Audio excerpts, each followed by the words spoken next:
chaita fridge. Fridge tonaka mbuya wacho. Tangu tagara tingoti pamwe ichanaka. Ndimbozviwa nokuguma kwacho. Aita. Aita fridge. Pe mari yangu mbuya wacho. Iwe. Fridge yaita. Yaita kubika chesteni. Iwe.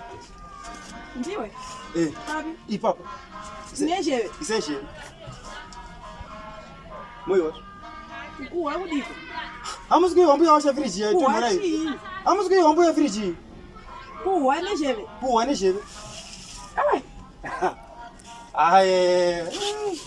Ndogadzira kumwana. Torongedza maturusi angu. Muri kuti ndiwe pai kwemi? Fridge yatonhora amusi kuyiwa mbuya wacho. Kanchiti apa nesheve ndawa kutonhora kwa fridge nesheve. Koino ukwane pai kwa fridge. Vura fridge ndiona tiri kutonhora. Ndovura fridge inongotonhora mbuya wacho. Mukwasha ina handisi kukuhwa kutonhora kwamuri kutaura imimi.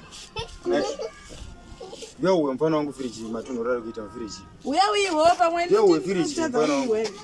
Vura fridge. Imi zheve dzenyu mbuya wacho makura zheve dzenyu hadzicha uchunu ife.